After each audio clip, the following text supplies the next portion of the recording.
welcome. Thank you. Yeah, Nadim, it's been a big blessing having you and your daughter here these past 2 weeks. I know she's been just so fun to work with and has made so much amazing progress in her short 2 weeks. So if you don't mind kind of just sharing a little bit about your daughter and your family and kind of like what you guys have been experiencing. And Sure, I'd be happy to. And it's a blessing for us to be here, believe me. So thank you for having us. So we're from Canada, just like you. yeah, welcome. Thank you. And we have 2 girls, and our eldest has been here, Talia. Yeah. And I will say that I personally I had zero expectations coming in. I didn't want to get my hopes up. But of course, underneath there's always a little bit of excitement, and it's just been better than we could have possibly imagined. So I think I want to start maybe by saying, I asked Talia this morning, how would she describe her care team? Yeah. And I think it's a great way to start. She described you guys as being kind, cheerful, patient, and calm. And I think those are things that she doesn't always get to experience from caregivers and educators and neighbors and friends. And so that's the first thing I think that you guys have created, this incredibly safe space. And you could feel it right when you walk in. I don't know who does your interior design, but it just explodes as like this peaceful, welcoming oasis. And so really, honestly, just the first time we stepped in the door, we both looked at each other, and she even said, I think this is going to be okay, right? As a great start. So she's 9, and she had been presenting with symptoms of what eventually became a diagnosis for ADHD. And, since birth, there's been little indicators that she was different. I think spicy is the term some people are using. Wasn't sleeping well, had a hard time switching tasks. But, she was our first, and we were alone without any family. So we didn't really have a lot of comparators, and we just loved her and rolled with everything, right? And then, of course, once you hit the school environment, like for so many kids, things start to get a little bit different, which tangentially, it says, for me, it's interesting that when you can create an environment that adapts to a kid, they seem to be all right. But then those environments that aren't able to adapt to them. And so it says something about our school system, but also, in any case, her teachers in really as early as junior kindergarten, which is age 4 for us in Canada, and then certainly onwards, just started talking about challenges managing Talia. And the word is always, it's so interesting, right? Managing a child. But what they meant was a lot of physical hyperactivity, fidgeting, and, challenges with impulse control and things like that. And so we started with the medication, as many parents do, and, tried to do things that we thought were going to be helpful, like trying to get her to do yoga, making sure she got exercise. My wife was very diligent about diet and nutrition and, the things that were within our ability to control. And, the medication helped. I'm not for sure. But when she came off the meds, right, there were always those big emotions at the end of the day, and challenges connecting with peers. So we knew that something more was needed, but we didn't know what that more was or could be. And then my wife found Infinity. She's really good at looking for stuff like that. Yeah. And so I thought it was too good to be true. I'm sure you hear that all the lot. Time. Yeah. But we also thought, okay, she's 9, and so we know that puberty can lock some things in or make things more challenging. So we thought we would give it a chance, and you guys had space, and so we jumped on it. Yeah. And I can't believe already, some of the changes that we've seen. Yeah. So if you don't mind kind of sharing some of the other therapies or things that you guys have done. I know you said medication was one and yoga, but were there other therapies that you guys have tried to kind of combat with some of the neurological things that she had going on? Yeah, we We tried some osteopathy, Mm-hmm. which was interesting. Hard to tell what impact it had. Mm-hmm. I wouldn't say it didn't have an impact, but I mean, it was hard to tell. And we didn't really know what problems we were trying to fix at the time. That was before the diagnosis. So we're just noticing different things. And I think but it calmed her. Some of that osteopathy sessions, he seemed to be calmer after. Mm-hmm. We tried occupational therapy, but again, it kind of felt like throwing darts at the wall. We weren't sure but without a target, right? And so that I think they were trying their best, but I don't think they knew they didn't have a theory. Mm-hmm. They didn't have a structured theory of like, okay, fixing this will fix this, will fix this, will help with the symptoms. They were just dealing with the symptoms, I guess, fundamentally, right? Yeah. And so we could kind of sense that we would try these interventions, and it was hard to tell if there was an impact, and everyone was well-meaning and trying hard, but it was clear they didn't have a systematic theory of what was going on fundamentally. And so I think, what else did we try? We didn't try any chiros up in Canada, but we did try vision therapy. Vision therapy, thank you. Yeah, you remembered. Yeah, we did try that. And the vision therapist did identify a couple of challenges with her eye convergence. Yes. Which you guys also flagged. But because of there was so much on Talia's plate, we just weren't able to add those exercises that they had suggested. At the end of the day, there was just too much going on. And as many people watching this will probably resonate with, kids don't always want to do what their parents ask them to do, but they might do it if a therapist asks them to do it. So yeah, once we left the therapy, we didn't get to them. So yeah, not a lot of progress beyond really the meds. And so we wanted to find a solution that wouldn't see her on meds forever. Yeah, basically. Yeah. So kind of just walk me through what was going on in your head during her neurological exam, and kind of some of the things that I was explaining to you, and kind of how you were connecting the dots through that day one kind of piece. And just to help parents kind of know, like, hey, these are the challenges that we have faced as a family, and some of the things that have been going on, and now how we kind of connected the dots, because I'm sure that's a big piece of what kind of viewers want to hear about of your guys' experience day one through the end of your 2-week period.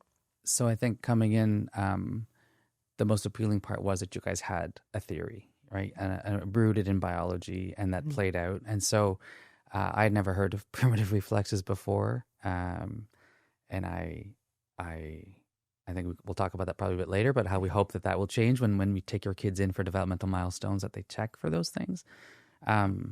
So I was really interested to see how do you test for these reflexes? And then what does that mean in terms of the things you do, the interventions you make, and then does it change anything? Yeah. Right. And so that first day, it was absolutely amazing. Actually, I'll pause and just say I did take the parents course that Dr. Josh had offered, and it was incredibly helpful to help me understand what those reflexes were and how you test, and so I could kind of watch what you were doing a little bit better. So I recommend the course to the parents. You guys have made it really accessible financially, so that's great. But yeah, watching, especially when you stroked her hand, and her hand started to tighten just like a baby's does, and I thought, holy smokes, what's happening? Yeah, how is that not resolved? Right? Yeah, why is she still doing that? And so, and then you mentioned that she had several of the primitive reflexes, and being able to watch you do the test and see it was amazing. And then by talking to you and a little bit more with my wife, who'd watched so many of your videos already. I know. We wish she was here. Yeah, I know. I do. Yeah. What was really interesting for me was connecting the dots around all the things that were stressing her system and exhausting her, which I hadn't fully understood. And I know some of the parents will probably also have gone through the emotional feelings of like all the guilt of not knowing this stuff, and maybe being harder on her when she was younger than because not knowing she couldn't control a lot of this stuff has been a difficult thing to process. Not that I was super hard on her, but I mean, we all lose our temper or get impatient. So even something simple like the Palmer reflex. So understanding and having you help me understand that her hand wants to close. And so when she's holding a pen, it's stimulating her brain to close. And so she's fighting that desire to close so she can hold the pen, and that's taking effort and will and emotional energy and physical energy. Yeah. that other kids don't have to experience. And so she's already 3 steps behind the other kids at the so something like that was pretty profound for me to realize, okay, so the primitive reflex sucks up her energy and then reduces her ability to manage impulses and so on. Even so, just that one pathway of then being able to integrate the reflexes so she has more energy. Yeah. Huge. And then realizing that because those primitive reflexes were there, maybe her brain didn't actually develop. And so even when the primitive reflexes are resolved, she's still going to have to do some stuff to grow those areas of the brain that were so. And then so it's really, there's really 2 tracks, right, to helping her get better, integrating the reflexes and then developing the brain and getting her the energy. And so I think for me, it helped illuminate some of the challenges she was facing that were making her super, super tired, more tired than another kid, and thus even less able to control emotions, because no one can do that when they're tired. But then also realizing that there's a pathway to getting better. So it was like this wonderful thing of like shock and then like incredible hope, because it all started to make sense. Yeah. Which was something we didn't have before. Yeah. Well, that's kind. I know a big piece when Talia came in her new patient exam too, was us doing some convergence activities as well as the Brock string. Yes. So for viewers, we don't really do a lot of vision therapy in the office because we're rooted as a neurological clinic, right? So meaning we're seeing how her eyes are functioning as a diagnostic tool for us in order to help her eyes, because her eyes and everyone's eyes are a window into the brain, and they tell us so much what's going on with her neurological symptoms and how her body is truly functioning. Exactly. So you can kind of attest to kind of you want to say wonders of low-level light laser therapy, and how when we did a convergence test with her in the exam, that one right eye just completely drifted and her body could not focus. Both of her eyes could not align appropriately when a target started coming closer into her field of vision. So we did that, right? And you saw it. I think we actually have videos of it as well. Yeah. And then we lasered her for 10 minutes. I think so. Maybe even less. On specific areas of her brain that we knew needed energy because of her neurological exam. Yeah. And then we retested it. And she tracked for the first time. Completely. Yeah. Within 10 minutes. And we did not touch the eyes. We did not do therapeutic activities. No. We just simply gave the brain enough energy in specific areas. Yeah. It still gives me goosebumps because I know I'm feeling them. Yeah, because it is so crazy that someone can go throughout their whole life and do all of these therapeutic exercises. And I'm not knocking vision therapy or anything by any stretch of the means, because it does play a role in kids getting better and seeing big improvements. But that's sometimes not the issue, right? If the muscles just can't retrain because they don't have enough energy production within the brain, well, then you're never going to solve that root issue. Through exercises.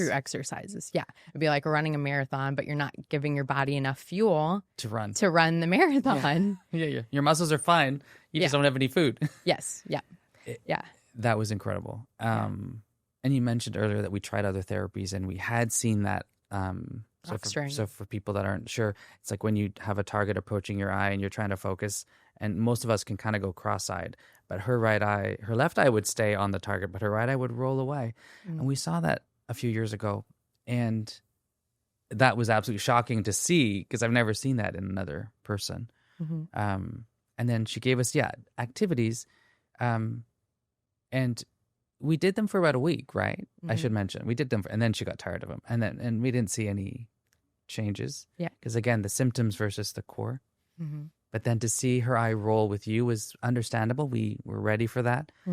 But then when you retested the same day, I still don't fully understand exactly what happened. And maybe you can explain, what did the laser do? What part of the brain were you working on? And how did that translate into her eye being able to focus? I mean, I know there's a link because I saw it happen, but I don't get the actual physiology quite. So others probably won't either. Yeah. So the majority of ocular dysfunction comes from an area of our brain called our cerebellum. So if our cerebellum doesn't have enough energy in order to coordinate a lot of our movement, especially within our eyes, right? People think of our cerebellum as our balance and our coordination, which it is, but it actually coordinates eye control and stability as well. So when we utilize the lasers specifically on her cerebellum, we were able to make a physiological change and help her body connect those systems. Two systems. Yeah. It was incredible. Yeah. Yeah. And it stayed, by the way, right? Because I think you've kept testing and she's still tracking. Yep. Yeah. And another big piece was when we did the Brock string, Talia saw 2 beads. Yeah. Which was the first time I had heard that she saw double. And she told you she was seeing 2. Yeah. Which I was stunned when I heard that. Yeah. And is that commonly linked again with the cerebellum not helping the eye?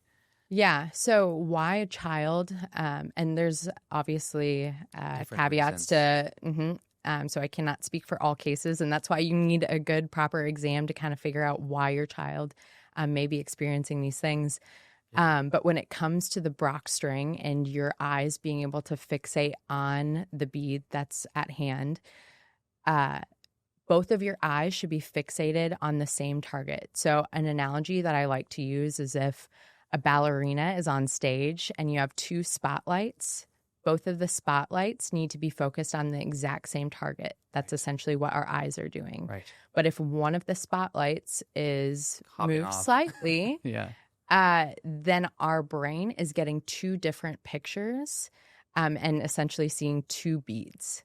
So that can be, one, really tiring, really frustrating for a child, comes with all of these additional things that are really stressful on a child.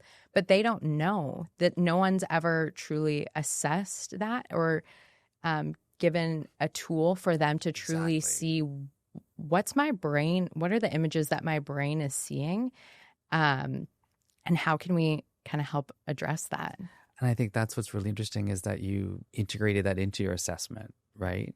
Again, as a way to understand what was going on, and it gave her the space to then talk about it. Because I'm not doing Brock strings with her at home, right? So, and kids sometimes will say, "Oh, I'm seeing 2 of this," and you know how we can make our eyes focus and unfocus as a game. Yes, and I thought that's what she was talking about. So yeah, who knows how long she's been just struggling with that, right? Without really knowing it was a problem. Maybe thinking all of us see double half the time, right? Yeah. So. And her body just needs to work twice as hard to do those basic things. Yes. Moving through space is hard for her.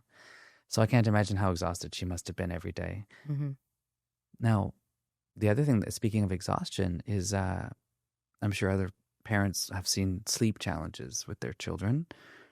And she has had no problems with sleep since starting here. 9 days ago. It's been, and she had a flu. I think I mentioned to you, she was waking up 15 times a night with a cold, and normally she'd be up for then 3 hours or 4 hours. She was done, right? Her little brain would start kicking in. And I don't know if this was intentional or it's a byproduct of having some of the activities and the work you do on calming, the vagal nerve, I think you call it. But she was able to wake up and fall asleep again, and it's continued to this day. So I'm hoping and praying it lasts back in Canada. But I don't know if you can talk a little bit about how your work affects sleep for kids, or directly or indirectly. Yeah. I guess I'll speak directly on Talia's case because, again, every case is so different. But when our body is constantly in a sympathetic tone, our body has a hard time falling asleep and staying asleep. So our cortisol rises when we have stress within our system. Our body spikes our cortisol. We wake up in the middle of the night. We don't get a restful sleep. I know I briefly mentioned it in Talia's exam about when we had her do stressful activities with her eyes specifically. Her mouth goes open. She starts breathing through her mouth. Her O2 saturation drops. Her body just becomes in a stress state. Because it's trying to do something difficult. Yes, because her energy production, her brain just cannot coordinate that movement or that activity smoothly. So it puts her body in a really stressful state. And a lot of kids will experience this and maybe having hyperactive symptoms when, let's just say, they're reading a book and and they start fidgeting. They start fidgeting, or they just can't concentrate, or they have big meltdowns when it comes to even like, I know some parents have said, oh, when we try to do handwriting activities, my child just has a full-blown meltdown. Yeah. And it's not because the child is being just disobedient or yes. Yeah. But it is so challenging for that child because it's like you trying to read a book and me sitting next to you, poking you and saying, hey, like concentrate. Yeah. All the time. All the time. You can't. And that's what they experience, that neuromotor confusion within their brain and their body. It's just so disconnected and so confusing for children that creates so much fatigue and extra energy production that it can be really challenging. Yeah, So. and this is where some of the guilt kicks in, right? Because you remember all those times where they're not doing something and you're like, for crying out loud, like just write your letters, right? Like the teacher wants you to. And it doesn't seem hard because we don't understand that. That's a great phrase, neuromotor confusion. Mm-hmm. It's overwhelming them, right? Mm-hmm. Yeah, and if someone was sticking, actually I had a colleague who used to hold a pen near my eye while I worked just for fun. An engineer, by the way. Her husband's like, those engineers. You know, and eventually you just explode. You're like, get that freaking pencil out of my face, right? Yes. So that's what's happening to these kids and to Talia. Yeah. Yeah. She still doesn't like writing, by the way. So I'm going to do a practice today to see if it's easier. Actually, I'll let you know tomorrow. Okay, good. Yeah. Yeah. So now it's been, you said 8 days, right? Today's 8 days? the 8th day of therapy. Yeah. Yeah. So how has she been throughout these almost now 2 weeks, and some changes that you guys have already seen? Yeah. I'll caveat it by saying, you know, it's a very different environment because she's not at school and under those stresses and having to manage social. And I'm, you know, treating it like a vacation too, like trying to do fun stuff in this wonderful city of Des Moines. But even with those caveats, and again, I'm trying to be conservative in my my readings because I want to be, I don't want to get my hopes up, but I can't believe how much of a difference I'm already seeing. And I asked her this morning if she's seeing a difference, and she said the same things back to me that I've been seeing. And I'll name them. So by the end of the day, like with most kids, but certainly with her, her energy is so low that you get a lot of emotional reactions when, so that the things that trigger her would be if she hurts herself, right? If she kicks a table, like you'll get a flare up and she'll get mad at us, right? That she kicked the table, which makes no sense until some of this stuff starts to come into play. So a physical annoyance, if something doesn't go her way, like we said we were going to do something and then we don't, right? The disappointment will be a trigger. Or if she's stuck on something and it's time to finish, that'll be a trigger for like big emotions. And all those 3 triggers have been happening in the evenings. And she's agreed with me that she's either been able to stay calm through them so they don't bother. So she'll just say, oh, well, okay, that's fine, which she almost never does in the evenings, right? Or if she gets a little spike, it'll be a smaller spike, right? And third, when the spike happens, or if the spike happens, instead of lasting and then escalating, right, and just getting worse and worse and worse, she'll come back down. And I've been testing it a little bit, right? Like we go to a fun place and I'm like, okay, we got to go, right? And normally for all kids, that's a challenge. Yes. But certainly for a kid that gets sticky, it's a big challenge. And there'll be a little bit of a pushback, like with every kid. And then she'll be like, all right. And she'll come. And we'll leave an extremely compelling environment with just the kind of resistance that any kid would give. Yeah. It's unbelievable. Yeah. It's unbelievable. There's no big emotions. There's no physicality of like, you know, like punching a pillow or, you know, walking away and saying she needs space or angry words. Like I haven't had any of that for 8 days. Yeah. And she's a lovely kid. She's not an angry kid. No. But like, sure, when she's upset, you know, she'll say and do things that she doesn't, that aren't reflective. Yeah. And nothing's happened. Yeah. For 8 days, just because she's been getting, well, kindness, first of all.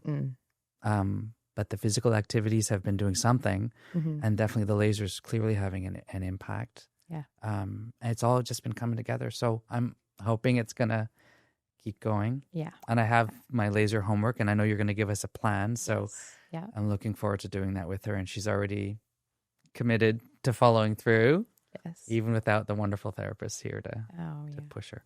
We're definitely. It's been amazing. Yeah. Just to kind of, I guess, wrap up. Sure. Do you have anything that you really want to communicate to other parents who may be going through same things as you and your family, and just some wise words of advice, because I know it can definitely be difficult. Yeah. I don't know about wise, but, and I know every kid is different and has so many challenges, but I will say that coming here has been worth every penny. And I know it's not easy for parents, but if you get a chance, it's had an impact. It's having an impact. And I will say that course, take that course. It's very affordable, and they teach you how to do the assessment on the course. So you could try some of this at home, even if you aren't able to come to a center. And it's not really complicated stuff, actually, right? I mean, it's complicated to design the theory and put it all together, but once it's all there, it's amazing how intuitive it is. So I would say invest the time, right? We all doom scroll, right? We all spend hours watching crap on our phones. So just shift and watch that, take that course. That's my biggest piece of advice, because it really helped me figure this stuff out. And I'm not a scientist, like a physical scientist. So, learning words like cerebellum and basal ganglia has been interesting. And the other thing I'll say is I'm hard on myself. And I know you're probably going to be hard on yourselves, but show yourself some grace. The team here has been really kind to me and helping me not feel guilty about all the stuff I've done wrong, I'm sure. But so, yeah, maybe go easy on yourself and look forward, not backwards. Yeah, those are wise words. Those definitely are. Yeah. No, I can only imagine, as a parent, of some of the hardships that you guys have gone through, and just I think the not knowing piece is the hardest, right? It is. Because you can obviously have a lot more empathy for your child too, when you know kind of what is going on from a neurological standpoint, for sure. It makes it a lot easier to be patient when you really understand it's not intentional. Yes. Yeah. We ascribe motivation to our children. That's really just often wrong. Yeah. So that's been helpful. Knowing. It's like when you're sick and you don't know what's wrong, and you go to test after test after test, right? And then and even if it's not the best news, at least you know. Yeah. I would just think that other parents out there could definitely utilize this information, and just being a breath of fresh air, you and your family. I know I haven't met your wife, but she's just been lovely to talk to you. Met her on the phone. Over the phone. Yeah. And you guys have just been so supportive to our team as well. I know it may seem rainbows and butterflies, but some days we all have really hard days. Yeah. I'm sure. Yeah. Healthcare is tough. Kids with developmental delays is tough. So the grace and the kindness that you guys have shared with us as well is really appreciated. I know when I was talking to a few different members of the team saying that we were going to do a podcast today, they were all overjoyed because you guys have had a lasting impact on our office as well. So maybe one last thing I can say. Yeah. If there's time. Oh, my word. There's ample time. I just want to mention something building on that. It's been easy to show it because this is an incredible environment. You guys have created such a great team, an amazing culture. You've hired good people. Yes.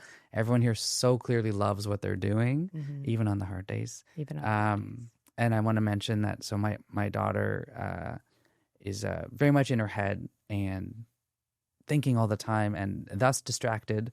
And so connecting with people is a challenge because, she has 80 thoughts in her head going a mile a minute. And I'm lucky if I get a hug a day, and I actually have to get coupons for my birthday to get a hug.